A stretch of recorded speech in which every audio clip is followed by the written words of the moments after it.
கலைஞரின் இதய கனியாக இருந்தவர் வைகோ. கலைஞர் எதுவாக இருந்தாலும் வைகோ கேட்காம பண்ண மாட்டார். வைகோ விடுதலை புலிகள் இயக்கத்தின் மீது ஒரு பற்றுதல் கொண்டவர். அதனால் கலைஞருக்கு தெரியாமல் கள்ளத்தோண்டில் போய் பிரபாகரனை பார்த்துட்டு வந்தார். அப்போ தான் அவருக்கும் கலைஞருக்கும் முட்டிக்க ஆரம்பிச்சார். திமுகவை உடைத்த பெருமை யாருக்குன்னா வைகோவுக்கு தான். 9 மாவட்ட 35 மாவட்ட செயலாளர், அது 9 பேர் வராங்கன்னா பெரிய விஷயங்க. தனியாக கட்சி நடத்தி அவர் கூட இருந்த எல்லாருமே போயிட்டாருங்க. அப்போ கூட இருந்த ஒரே 2ஆம் கட்ட தலைவர் மல்லை சத்யா. மல்லை சத்யாவுக்கும் துரை வைகோவுக்குமான அந்த சண்டை என்பது பதவி சண்டை தானா, இல்லை வேறு எதுவும் பர்சனல் காரணம்? துரை வைகோ ஜாதிக்காரனை மட்டும் பக்கத்தில் வச்சுக்கிறாரு, மற்றவங்கள மதிக்கிறது இல்லை. துரை வைகோவுக்கு அரசியல் அனுபவம் போகிற சின்ன பையன், அரசியலில் சின்ன பையன், வயசில் மூத்த பெரிய இருக்கலாம், அரசியல் அனுபவம் போகிறார். மல்லை சத்யா அப்படி இல்லை, அரசியலில் கரைச்சி குடிச்சவர். வைகோ போகிறதுக்கு முன்னாடி கட்சியை யாருக்கா கொடுத்துட்டு போகணும்னு பார்க்குறாரு. அந்த யாருங்கன்னா இப்போ சண்டை தொண்டர்கள்லாம் பார்த்தீங்கன்னா மல்லை சத்யா பக்கம் தான் நிற்கிறாங்க. இவர் துரை வைகோ பக்கம் எந்த தொண்டருமே இல்லை.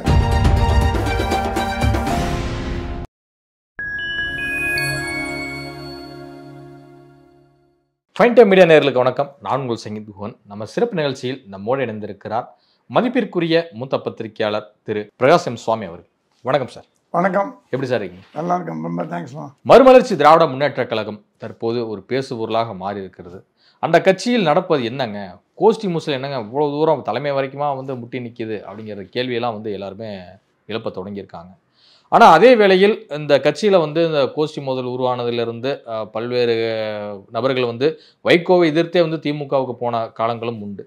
அதற்கு முன்னாடி மல்லை சத்யா வெர்சஸ் துரை வைகோ இந்த விவகாரத்தை பேசுவதற்கு முன்பாக மதிமுக உருவான வரலாறு சுருக்கமாக சொல்லுங்கள். கலைஞரின் இதய கனியாக இருந்தவர் வைகோ. கலைஞர் எதுவாக இருந்தாலும் வைகோ கேட்காம பண்ண மாட்டார். கட்சியில் சீனியர் மோஸ்ட் அவர் எம்பியை கொடுத்து அழகு பார்த்தாரு. நிறையா கட்சி திமுகவோட ஸ்டார் பேச்சாளரில் வைகோ ஒருத்தர். அப்போ ஸ்டாலின்லாம் அரசியலே இல்லை, வைகோ இருக்கும்பொழுது ஸ்டாலின்லாம் இல்லை. வைகோ ஆரம்பிக்கும் போது வைகோ விடுதலை புலிகள் இயக்கத்தின் மீது ஒரு பற்றுதல் கொண்டவர். அதனால் கலைஞருக்கு தெரியாமல் கள்ளத்தோண்டில் போய் பிரபாகரனை பார்த்துட்டு வந்தார். அப்போ தான் அவருக்கும் கலைஞருக்கும் முட்டிக்க ஆரம்பிச்சது. அது வரைக்கும் நல்லா ஸ்மூத்தாக போச்சு, ஒரு பிரச்சனையும் இல்லை. ஏன்னா விடுதலை புலிகளை போய் பார்த்துட்டு வர்றதுங்கிறது தமிழ்நாடு அரசுக்கு ஒரு கெட்ட பேர் வரும்னு கலைஞர் பயந்தார். அது இல்லாமல் விடுதலை புலிகளை ஓப்பனாக ஆதரித்து வைகோ பேசுகிறது கலைஞருக்கு பிடிக்கல. கலைஞருக்கு விடுதலை புலிகள் பிடிக்காமல் இல்லை, பட் அவர் ஒரு லிமிட்டோடு வச்சுக்கணும்னு பார்ப்பார். ஸோ இது ஓப்பனாக பேசின உடனே அவர் 2 பேருக்குள்ளே கொஞ்சம் உரசல் வந்தது. அப்புறம் எம்ஜிஆர் எப்படி கணக்கு கேட்டு வெளில போனாரோ அந்த மாதிரி ஒரு ஸ்டாலின் அரசியல் வரக்கூடாது அப்படின்னு ஒரு கோஷத்தை கையில் எடுத்தார். சண்டை ஆரம்பித்தாச்சு 2 பேருக்குள்ள, கலைஞருக்கும் வைகோக்கும். அது எந்த ரூபத்தில் போனால் என்ன, விடுதலை புலிகள்ல ஆரம்பிச்சது. அப்புறம் ஸ்டாலின் வரக்கூடாது, குடும்ப கட்சி கூடாது அப்படின்னார். அப்போ கலைஞர் கேட்டால், எனக்கு அப்புறம் நீ தான் வர போகிற அப்படின்னாராம். இல்லை குடும்ப கட்சி வருது அப்படின்னு உடனே கலைஞர் சொன்னாராம், வைகோவினால் என் உயிருக்கு ஆபத்து. இது பேப்பரில் ஸ்டேட்மெண்ட்டே வந்தது. என் உயிருக்கு ஆபத்து, விடுதலை புலிகளை வைத்து என்னை கொல்ல முயற்சிக்கிறார். அது வைகோ உணர்ச்சி பெருக்கில் நானாக கொள்வேன் அப்படின்னு பேசி கீதி பண்ணி மறுமலர்ச்சி திராவிட முன்னேற்ற கழகம் 93-94 ஆரம்பித்தார். எல் கணேசன், பொன் முத்துராமலிங்கம், செஞ்சி ராமச்சந்திரன், கண்ணப்பன் எல்லாம் முக்கியமான தலைவர்கள் எல்லாம் கூட மாவட்ட செயலாளர்கள், பெரிய மாவட்ட தலைவர்கள் வைகோ பின் அணி திரண்டார்கள். எம்ஜிஆர் வெளியில் போனார் 72ல்.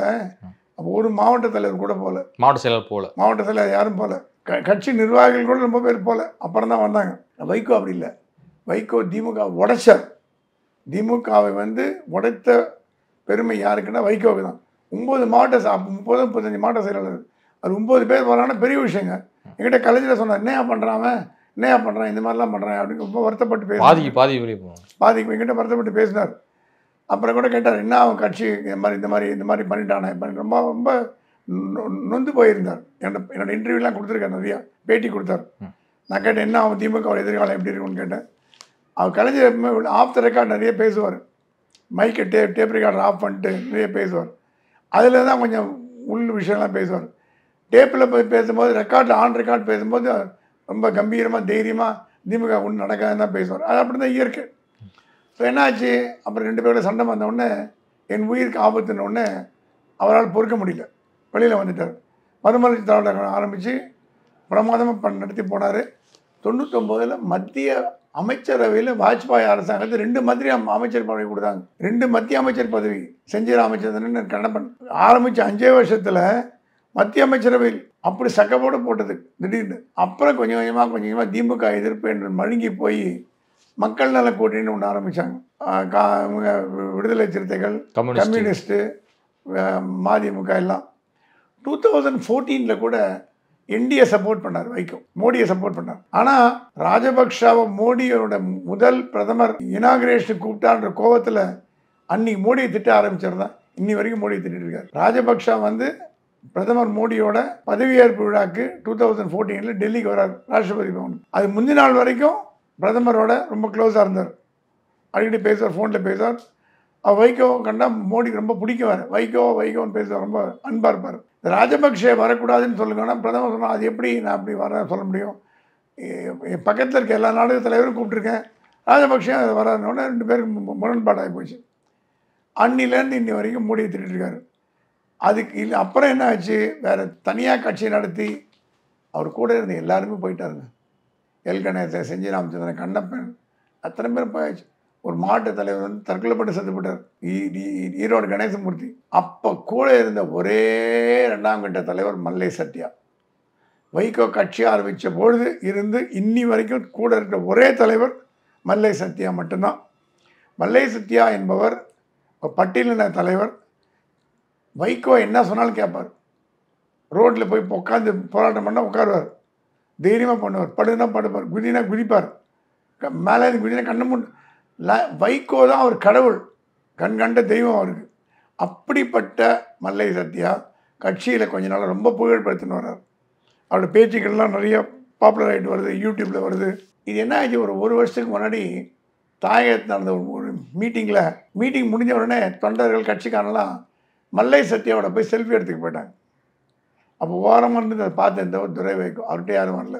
ஒன்றா ஒரு 10 பேர் வந்தாங்கன்னா அவர்கிட்ட 100 பேர் 10 பேர் வந்தாங்க. என்னடா அது மல்லை சத்யாவுக்கு இவ்வளோ பாப்புலர் கட்சிக்காரன், செல்ஃபிலாம் எடுத்து நம்மகிட்ட வர மாட்டேன்றானே அப்படின்ற எண்ணம் அன்றைக்கி தான் ஒரு தோணிது. இதில் என்ன வேடிக்கை தெரியுமா அவனுக்கு, ஒரு 6-7 வருஷத்துக்கு முன்னாடியே துரை வைகோ அரசியலுக்கு வரணும்னு முதல்ல விரும்பினதே மல்லை சத்யா தான். பாதி பேருக்கு தெரியாது. என்னோட பதவியை ராஜினாமா பண்ணுறேன், துணை பொதுச் செயலாளர், அங்கே வந்து துரை வைகோ உட்கார வைங்க அப்படின்னு சொன்னதே இவர் தான். துரை வையாபுரின்னு பேர் அவருக்கு. அவர் நீங்கள் உட்கார வைங்க அப்படின்னு சொன்னார். அப்போ வைகோ சொன்னார், வேணாப்பா தம்பி தப்பு, நம்ம திமுகவை திட்டு வந்திருக்கோம், திமுக எதுக்கு எதிர்த்தோன்னா வாரிசு அரசியல் குடும்ப கட்சி எதிர்த்து வந்திருக்கோம், நம்ம இந்த குடும்ப கட்சி பண்ணக்கூடாது, குடும்ப அரசியல் பண்ணக்கூடாது திட்டிருக்காரு. இது துரை வைகோக்கு மைண்டில் என்ன போயிடுதுன்னா, அப்பா இந்த மாதிரி நினச்சாருன்னா நாளைக்கு கட்சியை வந்து மல்லை சத்யாரை கொடுத்துட்டு போயிட்டாருன்னா இப்போ நம்ம ஃப்யூச்சர் என்ன ஆகுது அப்படின்ற கோபத்தில் மல்லை சத்யா எதிர்க்க ஆரம்பித்தார். மல்லை சத்யா எதிர்க்கிறதுக்கு எந்த காரணமும் அவருக்கு இல்லை. பொறாமை, வைத்தறிச்சல், கட்சி அவருக்குள்ள செல்வாக்கு, அப்புறம் வந்து இவருடைய சில நடவடிக்கைகள். இவர் என்ன பண்ணுறாரு, சோஷியல் மீடியா டீமை கையில் வச்சுக்கினார். அந்த சோஷியல் மீடியா டீமை கையில் வச்சுக்கின்னு மல்லை சத்யாவை தினமும் தாக்கி எழுத வேண்டியது. 30 ஆண்டு காலம் என்ன, 300 ஆண்டுகள் காணாலும் நீங்களாம் தலைவனாக முடியாது, வைகோ தான் தலைவர், வைகோவுக்கு பிறகு துரை வைகோ தான் தலைவர், இஷ்டம் இருந்தால் இரு, இல்லை மூட்டை முடிச்ச கட்டுன்னு போ.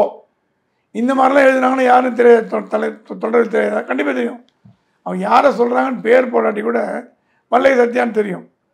இந்த மாதிரி போர் முத்தி ஒரு ஸ்டேஜில் வந்து அந்த தொழிற்சங்க மாநாடு ஒன்று நடந்தது. அந்த மாநாடுக்கும் இவருக்கும் சம்மந்தம் கிடையாது. இவர் போய் உட்காந்துருக்கார், துரை வைகோ உட்காந்துட்டு திடீர்னு மீட்டிங் மைக்கை பிடிச்சி கட்சியில் துரோகி நிறைய பேர் இருக்காங்க, நம்மளை பற்றி காட்டி கொடுக்குறாங்க அப்படின்னு வாக் அவுட் பண்ணிட்டு வந்துட்டார். அப்போ ஆரம்பித்த சண்டை தான் நேற்று வரைக்கும் தொடர்ந்தது. நான் இப்போ சொல்ல போகிற விஷயம் இன்னும் ஆச்சரியமாக இருக்கும், இனியும் அது தொடரும். மல்லை சத்யாவுக்கும் துரை வைகோவுக்குமான அந்த சண்டை என்பது பதவி சண்டை தானா, இல்லை வேறு எதுவும் பர்சனல் காரணங்களா? பதவி சண்டை. அதில் மல்லை சத்யா என்ன சொல்கிறதுனா, துரை வைகோ அவர் ஜாதிக்காரனை மட்டும் பக்கத்தில் வச்சுக்கிறாரு, மற்றவங்கள மதிக்கிறது இல்லை, அவர் கம்யூனிட்டி மட்டும் பக்கத்தில் வச்சுக்கிறாரு, போஸ்ட் கொடுக்கணும்னு ஆசைப்படுறாரு, வேறு யாரையும் மதிக்கிறது இல்லை. இது கொஞ்சம் பெரிய குற்றச்சாட்டு தான், ஆனால் மல்லை சத்யா வைக்கிற குற்றச்சாட்டு தான் அது. இது என்ன ஆகி போச்சுன்னா, துரை வைகோவுக்கு அரசியல் அனுபவம் போறாது. சின்ன பையன், அரசியலில் சின்ன பையன், வயசில் மூத்த பெரியவராக இருக்கலாம், அரசியல் அனுபவம் போறாது. மல்லை சத்யா அப்படி இல்லை, அரசியலில் கரைச்சி குடித்தவர். கலைஞரோட இருந்தார், வைகோவோட இருந்தார். அப்படியே வந்து வைகோவோட தல நாயகனாக வந்தார். எங்க தமிழ்நாட்டில் எந்த போராட்டம் மதிமுக நடத்தினாலும் முதல்ல கைதாகிறது, முதல்ல போராட்டம் பண்ணுறது மல்லை சத்யம். இதுவரைக்கும் எத்தனை போராட்டம் துரை வைக்க போயிருக்காரு சொல்லுங்க பார்க்கலாம்? போனதில்லை. அவர் ஏசி ரூமில் உட்காந்து அரசியல் பண்ணுன்னு பார்க்குறாரு. வேற மல்லை சத்யா அப்படி இல்லை, களத்தில் இறங்கி ரோட்டில் இறங்கி போராடுவார். திருப்பதி ராஜபக்ஷ வந்த பொழுது கருப்பு கொடி கட்ட போயிட்டார். அப்போ ஜீப்பில் செக்யூரிட்டி கொடுத்தார் ராஜபக்ஷக்கு. சுட்டுருப்பாங்க, அவரை சுட்டு சாவடிச்சிருப்பாங்க. ஏன்னா கருப்பு கொடி கட்ட போய் கருப்பு கொடி கட்ட போயிட்டார். ரிசர்வ் பிளேஸ்லாம் கிட்ட போக முடியாது அவங்களால திருப்பதியில். அவர் நினச்சிங்கன்னாரு ராஜபக்ஷ வைகோ வைகோ வைகோன்னு நினச்சிக்காரு. ஒரு வைகோ பார்த்ததில்லை. அவர் மிஸ்டர் வைகோன்ட்டார். You know I am not Vaiko, I am your enemy அப்படின்னு சொல்லி கரெக்டாக பண்ணார். ஸோ என்ன சொல்ல வரேன்னா, துரை வைகோவுக்கு அனுபவம் போராது. அனுபவம் முதிர்ச்சியின்மை ரொம்ப அதிகமாக இருக்குது. அது இல்லாமல் வந்து கூடிய சீக்கிரம் பதவி வாங்கிக்கணும்னு ஆசைப்படுறாரு. அதனால தான் அவர் வந்து ஸ்டாலினே அவர் மட்டம் தட்டி வச்சுருக்காரு. அவரை வந்து திருச்சி நகர திமுகவில் யாருமே மதிக்கிறது இல்லை. அவர் எம்பிங்கிற கடமையை செய்யலைங்கிற புகார் ஸ்டாலினுக்கு அதுக்கு அடிக்கடி போகுது. திருச்சி எம்பியாக வந்து கிட்டத்தட்ட ஒரு 5.5 லட்சம் வாக்கு வித்தியாசத்தில் வந்து ஜெயிச்சிருக்காரு. அப்படி பார்க்கும்போது மக்கள் வந்து அவர் மேலே ஒரு பெரும் நம்பிக்கை வச்சு தானே வாக்களிச்சிருக்காங்கன்னு எடுத்துக்க முடியுது. இது மதிமுக வாக்கா? திமுக வாக்கு. திமுக இல்லைன்னா அவருக்கு டெபாசிட்டே வந்திருக்காது. திருச்சியில் மட்டும் மதிமுக தனியாக போட்டி போட்டிருந்தா ஒரு 5000 ரூபாய்க்கு வாட்டு வந்திருக்கும். அவர் கம்யூனிட்டி இருக்காங்கன்னு போட்டார், ஒத்துக்கிறோம், அவர் கம்யூனிட்டி இருக்குது. இருந்தாலும் எல்லாருமே போட மாட்டாங்க. இவருக்கு வந்த வாக்குகள் அத்தனை திமுக வாக்குகள். நேரு சொன்னாராம், தம்பி அடிக்கடிக்கு தொகுதி பக்கம் வா, நிறைய வேலை பண்ணு, தொகுதியில் நல்ல டெவலப்மெண்ட் பண்ணு. ஒரு எட்டியே பார்க்கல, தொகுதி பக்கமே எட்டி போகல, தொகுதி பக்கமே வரல. அப்புறம் வந்து கலைஞர்கிட்ட போய் கம்ப்ளைண்ட் பண்ணாராம் நேரு, தம்பி வரவே மாட்டேங்கிறாரு தொகுதி பக்கம். ஸ்டாலின் அவர்கள்ட்ட, ஆமாம் சாரி, ஸ்டாலின்கிட்ட போய் கம்ப்ளைண்ட் பண்ணலாம், இந்த மாதிரி தொகுதி பக்கமே வரமாட்டேங்கிறாருங்க, அடுத்த தேர்தலில் திமுக வந்து திருச்சி ஜெயிக்காது, ஏதாவது பண்ணுங்கன்னு. ஸ்டாலின் கூப்பிட்டு சொன்னாங்க, துரைவேடு ஏன் தம்பி இப்படி பண்ணுறீங்க, தொகுதியை நல்லா பார்த்துக்கங்க. ஸ்டாலின்கிட்ட மட்டும் திமுக எம்பி மட்டும் இல்லை, அவர் கூட்டணி கட்சியில் யார் ஒழுங்காக நடந்தல கூப்பிட்டு கேட்பார், ஏன் தொகுதி ஒழுங்காக பார்த்துக்கல. 40 பேர்த்தையும் கேட்பார், காங்கிரஸ்காரனோட கேட்பார், தொகுதி என்ன பண்ணுறீங்க. ஏன்னா இந்த 40 பேர் ஜெயிச்சதுக்கு காரணம் ஸ்டாலின் தானே. அவருக்கு தார்மீக உரிமை இருக்குது இல்லையா, தார்மீக கடமை இருக்குது இல்லையா, அந்த கடமையை வச்சுன்னு கேட்டிருக்காரு. அப்போ சொன்னால், தம்பி நீ ஒழுங்காக பண்ணேன்னா அடுத்த சீட் கிடைக்காதுன்னு கேட்டிருக்கார். அவருக்கு வந்து துரை வைகோக்கு எதுலேயுமே இன்ட்ரெஸ்ட் இல்லைங்க. அவர் வந்து ரொம்ப ஒரு விளையாட்டு பிள்ளையாக இருக்காரே தவிர எதுலேயுமே இன்ட்ரெஸ்ட் இல்லை. அந்த இன்ட்ரெஸ்ட் இல்லாமல் போகிறது வந்து அவருக்கு நம்ம பதவி கிடைக்காதுன்னு தெரிஞ்சு போயிடுது. அவருக்கு அடுத்தது மல்லை சத்யா தான் வருவார் தலைவர், பொதுச் செயலாளரான்னு.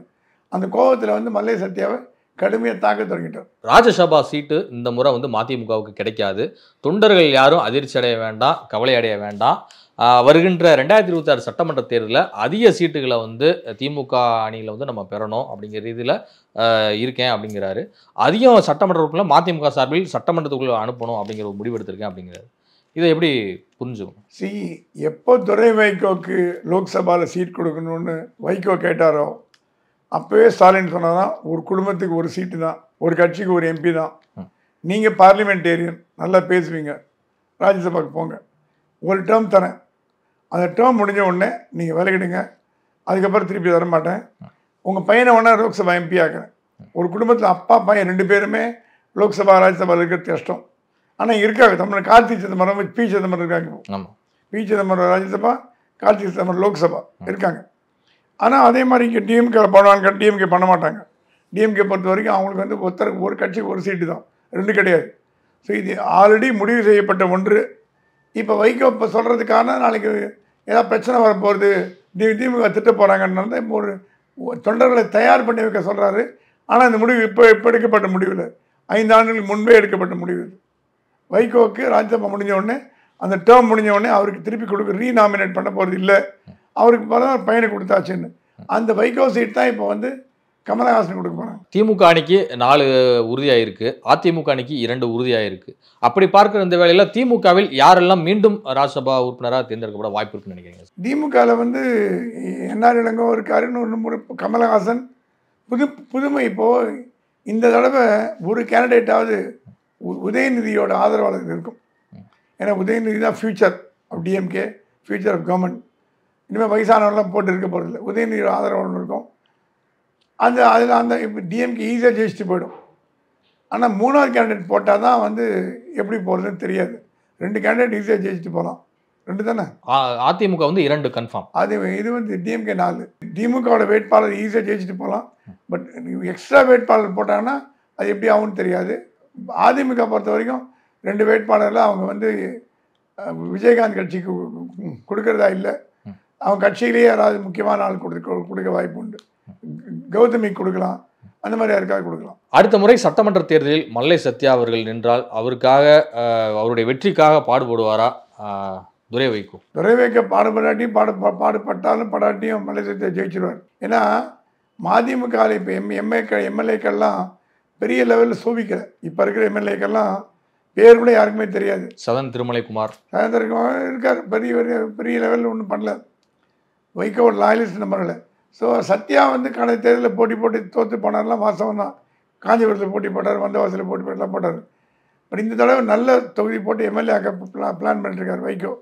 ஏன்னா வைகோ கொஞ்சமாக கட்சி பதவியிலேருந்து ஓய்வு பெறலான்ற ஒரு ஐடியாவில் இருக்கார். ஹெல்த் முடியல.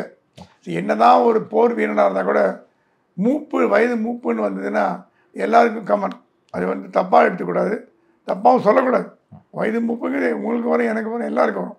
ஸோ வைகோ அதில் முடியல. முன்ன மாதிரி ட்ராவல் பண்ண முடியல, பேச முடியல, ரொம்ப நேரம் உரையாற்ற முடியல. முன்னெல்லாம் 4 மணி வரைக்கும் பேசுவாருங்க. நான் கேட்டிருக்கேன்.